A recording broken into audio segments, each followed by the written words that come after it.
नमस्कार दोस्तों, स्वागत है आपका हमारे YouTube चैनल पर जिसका नाम है परीक्षिता एकेडमी। और आज के हमारे इस वीडियो पे हम बात करने वाले हैं पटवारी परीक्षा रिव्यू एंड एनालिसिस की, जो कि है 9 अप्रैल 2023 फर्स्ट शिफ्ट का।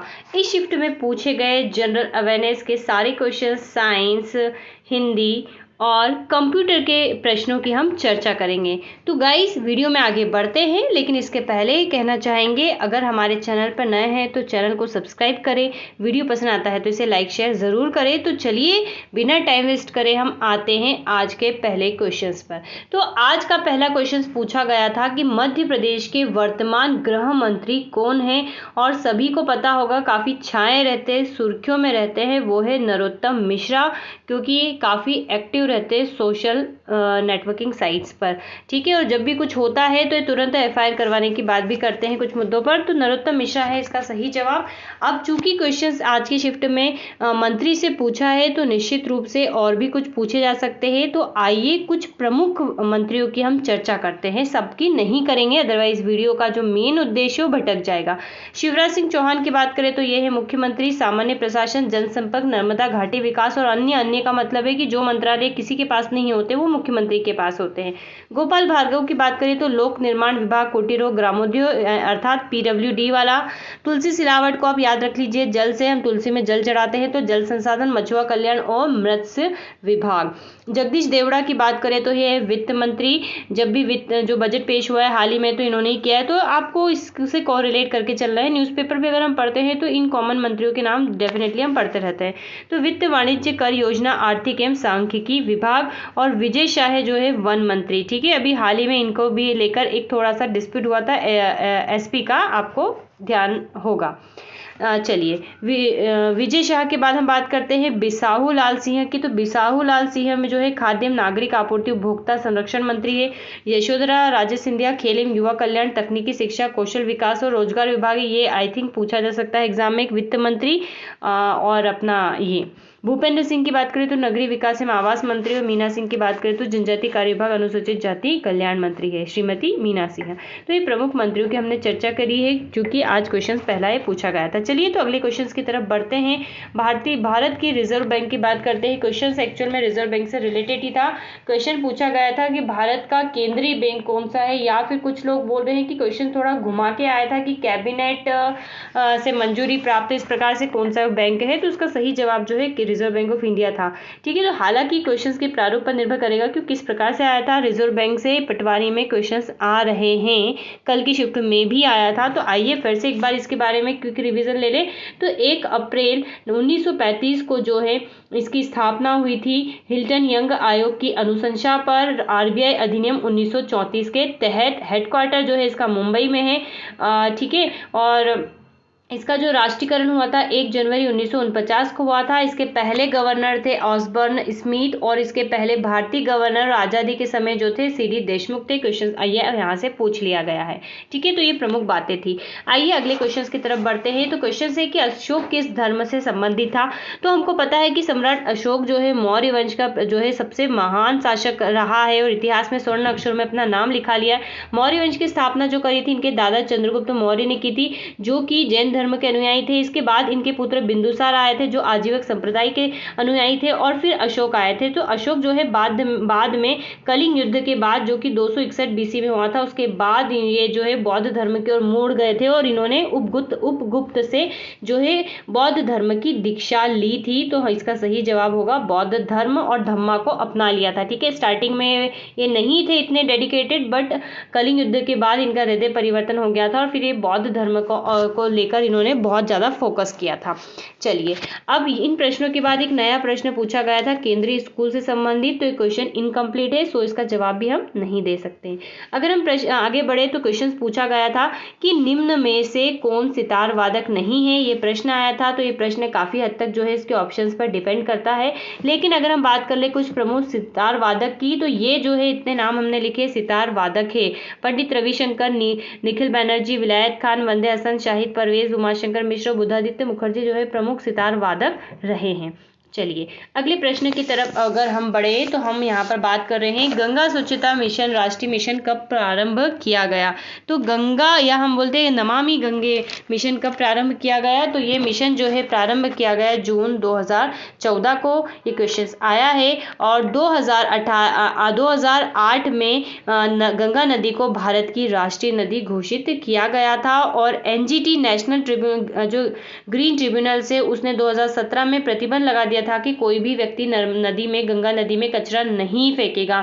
गंगा नदी की बात करें तो 5 राज्य, 66 जिले और 118 शहर और 1657 ग्राम पंचायत में से होकर ये नदी बहती है, भारत की पवित्र नदी मानी जाती है। तो ये थी गंगा मिशन के बारे में जानकारी। अगले क्वेश्चन की तरफ हम बढ़े तो क्वेश्चन आया है कि सेंट जॉर्ज किला कहाँ स्थित है। तो ये स्थित है चेन्नई में, और इसका जो निर्माण करवाया था वो करवाया था ईस्ट इंडिया कंपनी के द्वारा, ब्रिटिश ईस्ट इंडिया कंपनी के द्वारा 1644 में। अगला क्वेश्चन है कि कजाकिस्तान की नई राजधानी क्या है। ये 1-2 साल पुराना करेंट का क्वेश्चन है, रिसेंटली भी इसमें कुछ बदलाव है। तो एक्चुअल में क्या हुआ था कि जो कजाकिस्तान है इसने 2019 में अपनी राजधानी बदल के क्या कर ली थी, नूर सुल्ताना कर लिया था। और हाल ही में अक्टूबर 2022 में फिर से इसने अपनी राजधानी किसको डिक्लेयर कर लिया, अस्थाना को डिक्लेयर कर लिया। तो ये करेंट अफेयर का क्वेश्चन था, इसलिए एग्जाम में ये बना है, तो ये ध्यान रखिएगा, अवेयरनेस के फॉलो करता है। चलिए नेक्स्ट एक क्वेश्चन आया था, कुछ बांग्लादेश में सम्मेलन को लेकर पूछा गया था कि ढाका आर्ट सम्मेलन कहाँ हुआ है। तो मार्च 2023 में बांग्लादेश में हुआ था, आर्ट से संबंधित है और ये इसका 5th एडिशन था। यहाँ पर ये बात याद रखना। इसके अलावा बांग्लादेश में 2023 में ही 20वां ढाका इंटरनेशनल फिल्म महोत्सव भी हुआ है, और Dhaka DLF Dhaka list fest का 10वां एडिशन भी यहाँ पर जो है आयोजित किया गया था। चलिए, तो ये इतनी बातें थी मुख्य रूप से किसके बारे में, ये बातें थी हमारी ढाका सम्मेलन के बारे में। आइए अब यहाँ पर चलते हैं। तो संविधान से जो है कमेटी से 2 क्वेश्चंस आज पूछे गए हैं। पहला क्वेश्चन है ड्राफ्टिंग कमेटी, यानी कि इस ड्राफ्टिंग कमेटी का एक नाम जो है प्रारूप समिति भी है, इसको इंग्लिश में ड्राफ्टिंग कहते हैं। इसलिए ड्राफ्टिंग कमेटी के अध्यक्ष पूछे गए हैं, वो है भीमराव अंबेडकर। तो इस समिति का जो गठन है वो हुआ था, अब इसके बारे में थोड़ी जानकारी ले लेते हैं। 29 अगस्त 1947 को, और इसमें कुल 7 मेंबर थे। BR अम्बेडकर, गोपाल स्वामी अयंगर, अल्लादी कृष्ण स्वामी Iyengar, KM Munshi, Syed Mohammad Sadulla, N Madhavrao, BL मित्रा की प्लेस पर आए थे, और TT कृष्णमाचारी जो DP खेतान की डेथ के बाद आए थे। तो ये 7 सदस्य थे, ठीक है। और फरवरी 1948 में इसने अपनी रिपोर्ट प्रस्तुत की थी, और इसका मुख्य काम था संविधान का ड्राफ्ट तैयार करना, जो कि इसमें किया गया था। फिर एक क्वेश्चन, नेक्स्ट क्वेश्चन पूछा गया है कि जवाहरलाल नेहरू संविधान सभा के किस समिति के अध्यक्ष थे। ये क्वेश्चन आया है। तो जवाहरलाल नेहरू से की बात करें तो ये मुख्य रूप से, वैसे संविधान सभा के में कई सारी छोटी बड़ी समितियां थी, बहुत सारी थी, लेकिन मुख्य रूप से हमें 7-8 कमेटी याद रखनी है, उसका हम एक बार रिवीजन देख लेते हैं। तो पहले हम इस क्वेश्चन की अगर बात करें तो संघ शक्ति समिति याद रखना है, संघ शक्ति समिति, संघीय संविधान समिति, और एक और समिति थी राज्यों से समझौता वाली समिति। तो इसके जो अध्यक्ष थे वो थे जवाहरलाल नेहरू, ठीक है। इतनी बातें याद रखना है। चूंकि समिति से क्वेश्चन आया है तो और भी पूछा जा सकता है। तो हम बात कर ले सरदार वल्लभ भाई पटेल की, तो वो भी कुछ मेन समिति के जो है अध्यक्ष थे। एक थी प्रांतीय संविधान समिति, अभी देखो यहाँ पर संघीय संविधान समिति आया, अब ये है प्रांतीय संविधान समिति, जो है उसके अध्यक्ष थे सरदार पटेल। और एक और थी फंडामेंटल राइट, अल्पसंख्यक एवं जनजाति तथा बहिष्कृत क्षेत्रों के लिए सलाहकार समिति, उसके भी जो थे सरदार पटेल थे। इसके अलावा बात करें डॉक्टर राजेंद्र प्रसाद भी 2 प्रमुख कमेटी के अध्यक्ष थे, जो हमारे भारत के पहले प्रेसिडेंट बने थे। तो वो थे प्रक्रिया नियम समिति और संचालन समिति के अध्यक्ष रहे थे। तो आई थिंक इतनी कमेटीज आपको याद रखनी है। 3 जवाहरलाल नेहरू की हमने बता दी, 2 हमने बता दी सरदार वल्लभ भाई पटेल की, 2 हमने बता दी राजेंद्र प्रसाद की, और एक ड्राफ्टिंग कमेटी। तो कुल 8 कमेटी आपको याद रखनी, क्वेश्चंस यहीं से बेसिकली बनते हैं, तो ये याद रखिएगा। चलिए, तो अगले क्वेश्चन की तरफ अब हम बढ़ते हैं। तो क्वेश्चंस पूछा गया है कि मध्य प्रदेश में कोविड-19 के समय कौन से एप्लीकेशन लॉन्च किए गए थे। तो सार्थक और आरोग्य सेतु ऐप जो है मुख्य रूप से लॉन्च किए गए थे, यानी कि यहाँ से कोविड से क्वेश्चन उठाए हैं और कोरोना से एक और क्वेश्चन जो है आज की शिफ्ट में पूछा गया था। तो फटाफट कोविड के ऊपर देख लीजिएगा। चलिए, अब एक और योजना कुछ इस प्रकार से देखिए, यहाँ पर वाई का अर्थ पूछा गया था। तो प्रधानमंत्री जीवन ज्योति बीमा योजना है जो कि 9 मई 2015 को कलकत्ता से जो है प्रधानमंत्री नरेंद्र मोदी ने लॉन्च की थी।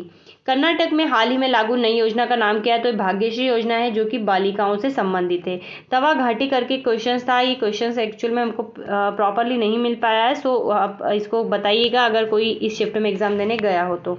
अगले क्वेश्चंस की बात करें तो क्वेश्चंस पूछा गया है रविन्द्रनाथ टैगोर की रचना निम्न में से कौन सी है। इस प्रकार से प्रश्न आया था, 4 ऑप्शन थे। अब 4 ऑप्शन तो नहीं पता, लेकिन रविन्द्रनाथ टैगोर की कुछ हम प्रमुख रचनाओं की बात करें तो गीतांजलि आई थिंक यही होगा, क्योंकि यही बेसिक चीज है जो कि हर एग्जाम में आती है। 4 अध्याय, काबुली वाला, चोखेर बाली, गोरा और घर बाइरे, ठीक है, इनकी प्रमुख रचनाएं हैं। और बात करें गीतांजलि की तो गीतांजलि इनकी सर्वप्रसिद्ध रचना है, जिसके कारण इनको 1913 में साहित्य के नोबेल पुरस्कार से सम्मानित किया था। एक अंग्रेज अधिकारी ने इनकी गीतांजलि को ट्रांसलेट किया था, ठीक है, इंग्लिश में, और फिर उसको पब्लिश किया था। फाइनली फिर इनको जो है साहित्य का नोबेल पुरस्कार दिया गया था। चलिए, एक अगले क्वेश्चंस की बात करें तो 2010 की मीटिंग से संबंधित कोई क्वेश्चंस था, नॉट प्रॉपरली हमारे पास अभी फिलहाल अवेलेबल नहीं है, तो इतनी ही इसकी बातें हम करेंगे। अब अगले प्रश्न की तरफ बढ़े तो जूको घाटी कहाँ स्थित है, प्रश्न आया है। तो जूको घाटी की बात करें तो नागालैंड और मणिपुर की सीमा पर स्थित है ये घाटी, और इसको फूलों की घाटी के नाम से भी जाना जाता है, ठीक है, फूलों की घाटी। और कल भी क्वेश्चन आया था जिसमें फूलों की बारिश की बात हुई थी, कर्नाटक और केरल से संबंधित था, कहवा खेती के लिए जो कि प्रसिद्ध है।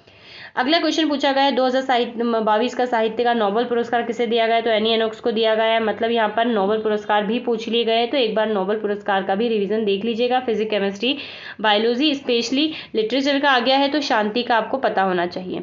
चलिए, जंजीरा किला कहाँ स्थित है, क्वेश्चन आया है। तो ये स्थित है महाराष्ट्र में। और स्टडी इन इंडिया मीट 2022 जो है कहाँ पर आयोजित हुआ था, एक क्वेश्चन ये आया है। तो ये आयोजित हुआ था ढाका, बांग्लादेश में, ठीक है। तो इतनी बातें इसके बारे में याद रखनी है। चलिए, अब हम आगे नए क्वेश्चंस की तरफ बढ़ते हैं। तो कोरोना से संबंधित कोई प्रश्न पूछा गया था, कोई अवार्ड से संबंधित था। अब यहाँ पर स्पष्टीकरण नहीं है कि किस प्रकार का प्रश्न था। और युग में परिवर्तन में कहाँ पर कुछ हुआ, इस प्रकार से एक क्वेश्चन पूछा गया था। और एक क्वेश्चन नवपाषाण या पूर्व पाषाण काल से संबंधित था, तो इसके बारे में हम थोड़ी सी बात कर लेते हैं। एक्चुअल में जो हिस्ट्री होती है वो 3 पार्ट्स में डिवाइड होती है। एक प्री हिस्ट्री होती है जिसमें हमें हिस्ट्री के साक्ष्य तो मौजूद है, लेकिन उसके कोई लिखित इतिहास नहीं होता है। जैसे भीमबेटका की गुफाएं लाखों साल पुरानी है, इसका एक टाइम ड्यूरेशन बांटा हुआ है।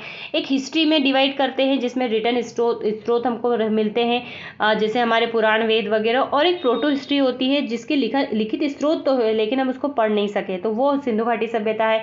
तो हम बात करें इसके संबंध में तो स्टोन एज, यानी कि जब हम प्रारंभ में धरती पर मनुष्य का आगमन हुआ तो उसने पत्थरों का इस्तेमाल किया और इसी से अपनी दिनचर्या स्टार्ट करी। तो स्टोन एज जो होता है, पत्थर का जो युग होता है, इसको 3 पार्ट्स में डिवाइड किया जाता है। पैलियोलिथिक, जिसको पूर्व पाषाण काल बोलते हैं, लिथिक का अर्थ यहाँ पर पत्थर होता है। एक होता है मेजियोलिथिक और एक होता है नियोलिथिक। तो नियोलिथिक मतलब होता है नवपाषाण काल। तो पूर्व पाषाण काल यानी कि पैलियोलिथिक में जो मनुष्य है इसने गुफाओं में रहना सीख लिया था, इसने फायर डिस्कवर कर ली थी इस युग में। लेकिन मुख्य रूप से मेसोलिथिक में इसने इसका उपयोग करा था। हथनोरा जो सीहोर में है, पल्लावरम, चेन्नई, भीमबेटका, आदमगढ़ इस समय की प्रमुख जो है स्थल हमें मिलते हैं। और इसका जो टाइम पीरियड है लगभग 2 मिलियन एगो साल पहले, मतलब 2 लाख साल पहले की बात चल रही है, ठीक है। तो यहाँ पर ये चीज़ें हमको ध्यान रखना। अब नवपाषाण काल के प्रमुख स्थल है मेहरगढ़, जहाँ पर चावल के साक्ष्य, कपास के साक्ष्य मिले हैं, और पहले अन्न उत्पादन के साक्ष्य मिले, ठीक है। बुरजाहोम कश्मीर में, कोल्हाविया, लहुरा देवा इस प्रकार से जो थे। और नियोलिथिक जो एज है, नवपाषाण काल, इसमें मुख्य रूप से मनुष्य ने एक जगह पर रहना स्टार्ट कर दिया था, कृषि करना सीख लिया था, और ये भी बनाने लग गया था, यानी कि जो मटके वगैरह होते हैं ये बनाने लग गया था, उसके ऊपर पेंटिंग करने लग गया था। तो इस प्रकार से कुछ चीज़ें इससे जुड़ी हुई है। अभी श्योर नहीं है, इसका बहुत सारा वाइड एरिया है कि किस प्रकार से क्वेश्चंस बना होगा। हालांकि जो लोग इसने पढ़ा होगा तो वो इसका आंसर बाकायदा बता सकते हैं। तो इतने सारे क्वेश्चन हमको मिल चुके हैं जनरल अवेयरनेस के, हमने इसकी बात कर ली। आइए अब नए सब्जेक्ट की ओर बढ़ते हैं। तो हिंदी की बात करें तो हिंदी में वही कॉमन सी चीज़ें, सारे चीज़ें, हमें कोई स्पेसिफिक क्वेश्चन नहीं मिला है तो हम इस पे समय नहीं व्यतीत करते हैं। आपको सब कुछ पढ़ना है, पैरा जंबल भी आ रहा है इसमें, ठीक है, सारे ही जितने भी छंद अलंकार वगैरह सब है, सभी से जो है पूछे जा रहे हैं। चलिए अगले प्रश्न की तरफ बढ़े। विज्ञान की और साइंस की बात करें तो साइंस का पहला क्वेश्चन है कि रिकेट्स किस विटामिन की कमी से होता है, तो ये होता है विटामिन डी से। अगला क्वेश्चन पूछा गया था पेड़ पौधों की जड़ों में कौन से पोषक तत्व मिलते हैं, तो नाइट्रोजन, फास्फोरस और पोटेशियम, NPK। जूल किसका एसआई मात्रक इस प्रकार से क्वेश्चन आया था। एनाल्गेसिक दवाइयों का प्रयोग किसमें होता है, तो दर्द से राहत के लिए, और तो ये ऊर्जा का मात्रक है। ठीक है, और पेंसिल में कौन सा तत्व होता है, तो ग्रेफाइट होता है, और कार्य की इकाई क्या है, जूल। ठीक है, ऊर्जा जो कार्य लगभग इक्विवेलेंट है, इक्विवेलेंट नहीं है एक्चुअल में, फिजिक्स में इसका पर्टिकुलर मीनिंग निकलता है। तो कार्य की इकाई क्या है, जूल है। वैज्ञानिक नाम से संबंधित कोई क्वेश्चन आया था, पता नहीं, प्लांट का पूछा था, एनिमल का पूछा था, या किसका पूछा था। विद्युत कार की खोज से संबंधित कोई क्वेश्चन था, मानव शरीर में से क्वेश्चन पूछा गया था, और आवर्त सारणी से क्वेश्चन था, और किसी पर्टिकुलर चीज का मान, वैल्यू पूछी गई थी, और दवाई से संबंधित कोई प्रश्न था। चलिए अब बात करते हैं कंप्यूटर की। तो कंप्यूटर में भी बेसिक सी चीज़ें सब पूछी जा रही है, लेकिन स्पेशल बात करें यहाँ पर जो इन सबसे हटकर है, तो पाइथन भाषा का विकास पूछा गया है। लैंग्वेज पे कंटिन्यूसली क्वेश्चन आ रहे हैं। भाषा में कल भी प्रश्न आया था, तो एक बार भाषा का कंप्यूटर की जो लैंग्वेजेस है वो अच्छे से पढ़ लीजिए। यहाँ तक कि जावा से संबंधित भी प्रश्न पूछा गया था। पावर पॉइंट में शॉर्टकट की पूछी गई थी। Antivirus, input output device, full, इस प्रकार से जो है क्वेश्चन आ रहे हैं। और VPN का फुल फॉर्म पूछा गया था, वर्चुअल प्राइवेट नेटवर्क। तो ये जो थे कंप्यूटर के प्रश्न थे। तो फ्रेंड्स आज की वीडियो में इतना ही। हमने मुख्य रूप से 4 सब्जेक्ट की बात की है। आई थिंक आपको ये वीडियो पसंद आएगा। So subscribe our channel, like, share, comment, और हम बहुत जल्द जो है सेकंड शिफ्ट का भी रिव्यू लेकर आएंगे। तो बताइएगा वीडियो आपको कैसा लगा।